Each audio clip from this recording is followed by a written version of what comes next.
I will start with saying that thank you very much for inviting me here. And it has been a personal journey. When I landed there, I'm a nurse of over 32 years experience. So it is what has been happening in my life that I landed there. I'll make a very short, brief story. My father was operated. He had a brain surgery, and he died because the hospital didn't have an ICU. So when he was being operated, I was not around. When I arrived, I found him gasping. Those are the last breaths that somebody takes, and he was on oxygen. And my mother was at the bedside. She didn't know he was dying. And I found the nurses taking tea. So it's a recollection when I saw these others taking tea. So it is a kind of a trauma. And he passed. They had no ICU. So when I asked them, can you take him to ICU? Do you have an ambulance? They didn't even have something called a resuscitation tray. When somebody is going, there's something we do. We help somebody to come back. So I watched him die. The second trauma I had was my mother. She fell in the bathroom and she was put a plate. It didn't catch. It didn't heal well. So the doctor said that we need to put another plate, take you to ICU because she was elderly, and then take you again to theater, take you to ICU. So she refused.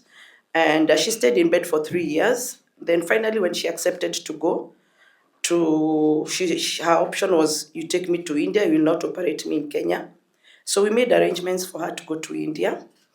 And while we were making arrangements, my husband also had been having issues with his stomach, and his appendix was removed. We found out it was normal, and so there was no need at that time. Later, his arm started paining. They did a biopsy. They found that he had cancer, stage 4. So the cancer had been eating him for years. And he kept going to hospital, being given medicine because he was having stomach issues. So while I'm taking my mother to India, at the same time, I'm taking my husband to India. So we went to India, we were treated. They took my mother to theater, they put a plate. But before she left Kenya, she broke her arm. We had been told by the doctor that there's a problem with her bones, and she was done something called bone density bone scan. Many tests were done to test her bones, and she was told they are normal. So when we reached India, after putting the plate, is when we were told she also has cancer. So she died in India, and as we were left there. So now, 3 days later, my father-in-law died. So I was burying my mother, and I was burying my father-in-law. Anyway, we finished that. I started getting chest pains. I was taken to the best hospitals in Nairobi, wherever, Kenya, let's put it that way. They did tests on they told me there's nothing wrong with my heart, I'm good. And I kept getting worse. They gave me some drugs for TB, I reacted. So my husband told me, let's go back to India. When we went, I was told that I have a heart block. As there were two of my vessels that were blocked, so I was operated. I have 2 stents right now. We are talking because of stress. And then my husband also was told that he has colon cancer, so he had to be operated.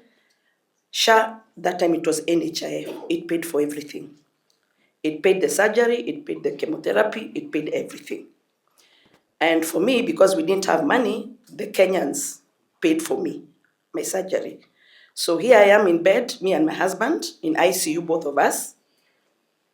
And there were some people who took care of us in India, a Russian and a Nigerian. We came back to Kenya. And after that, my sister got sick. She was done a brain surgery. It did not succeed, so she was taken to another private hospital, and they kept operating on her. When I consulted back in India, because I still had contacts of the doctors, they told me that there's no need of operating because her brain is already gone. But here in Kenya, we continued operating her. And the doctors kept saying there is hope, but me, I already knew, but I couldn't tell the others because you see, when the doctors are telling them it is possible, and here I am saying it is not, they continued operating. We had a bill of about 3 million by June. So she died in September. So 3 months down the line, we have a bill of 24 million. we wondered, 7 million per month, what are you doing? What treatment is this that you're giving somebody? Seven. So right now we are talking, there's a bill awaiting of 24 million. Now, I go back to my brother-in-law. He got sick. He was admitted in that Kenyatta, and he passed in Kenyatta with cancer.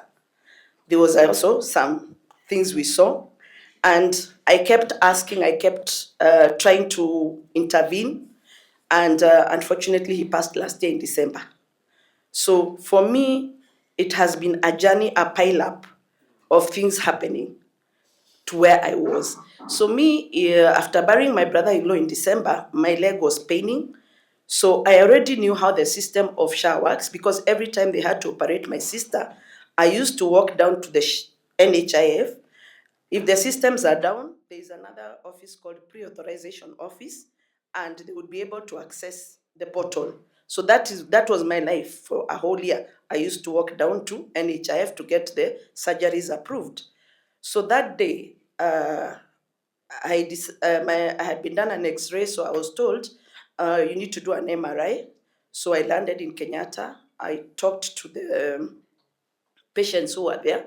We walked up and down the whole place. None of them was working. So I went to the offices that I knew in NHIF, and I asked the few people who could work with me to us.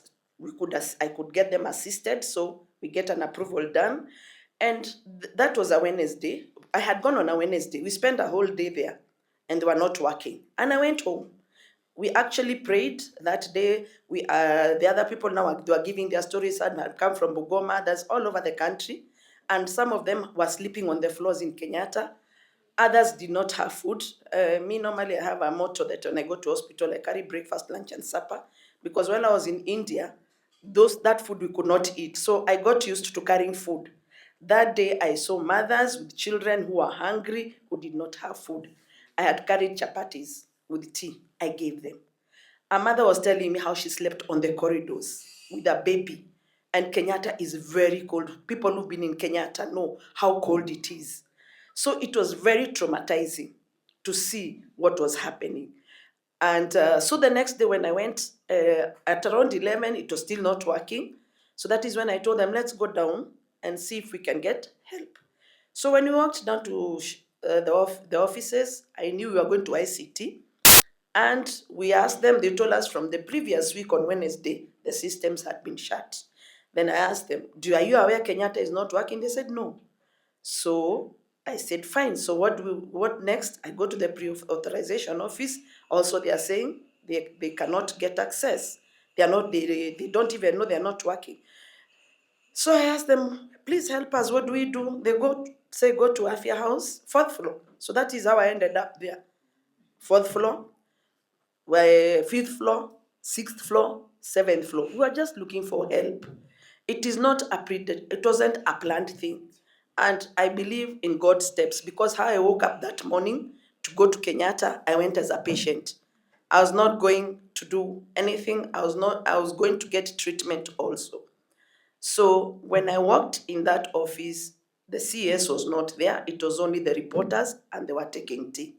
So that is when I asked them, yeah, you are aware the systems are not working. And that is where I kept repeating they are not working, because we could pay. But anytime you tried to get access to the portal to get treatment, it was not possible. So basically from Monday, Tuesday, Wednesday, there were patients there who required emergency services they were unable to get. I saw that child who was crying because of the coin. I saw this mother who was trying to walk. Actually, even until today when we are talking, she's still not well, because she walked up and down looking for help and she had not healed. So there were many patients who were traumatized, and that is how I ended up in SHA. Now, when I went to the hospital, for those 2 weeks, I was in my house, because I somehow I didn't go to hospital. Now, the day I walked in that hospital, I've been helping patients all my life. That is a calling I have. That's what I feel. My neighbor had called me the previous week on a Saturday, told me the mother had fallen in the bathroom. So I advised her to go to that hospital and none, and the mother was operated on a Monday. So that Thursday when I was going myself as a patient for treatment for my leg after being done the MRI. And when I walked in, I saw that same police officer. There's an officer I saw when I was in Kenyatta after people seeing me in the news, and he followed me, and I asked him, "Where do you work? Why are you following me?" And when I saw him in London, I felt very uncomfortable. But he told me he had a patient. So I cannot ask questions. What you're doing here?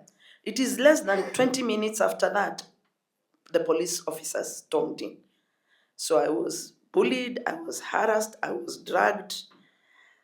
I was psychologically, mostly it's the psychological abuse that is there because the intimidation that was there. And I tried to tell them to let my son come, to let my lawyer come, because I had called them to come and they refused. So they dragged me out of hospital. I was taken to three different stations, and they were not telling me why they were arresting me. They were not identifying who they are. They were not telling me where they are taking me. So it was a harrowing experience. And finally, when they took me to Capitol, is one of the ladies told me, actually, we want a statement about what happened in the ministry. Then I asked them, did you have to drag me, bully me, and I could have just called me to the police station. I can bring myself. I come, I write the statement. There's nothing illegal I've done. So that is how I ended up in the police station, and I was supposed to go to court the following day. They released me on the 10,000 bail, and from that time I don't sleep well. I still having chest pains because, as I said, I'm a cardiac patient. The pain is still there, and I'm scared. Actually, I've come with my son. I cannot walk around alone. I feel scared, and we went. They told me that they have withdrawn the case, but officially it is not withdrawn because I went to the police station and they told me they have not received any instructions. So we are still awaiting officially to be told that it has been withdrawn. So there was no communication between the ministry and the police. So right now, I'm just in a limbo wondering where I am because officially I have not been officially released. My extension is until Wednesday, so I don't know whether the ministry will communicate to the police because the police are saying there has been no official communication. So that is where I am, a scared Kenyan, an intimidated Kenyan, a sick Kenyan. And can't go for surgery now. I don't feel safe.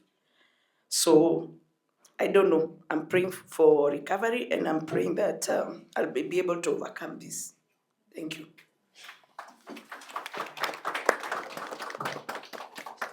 Thank you, Grace.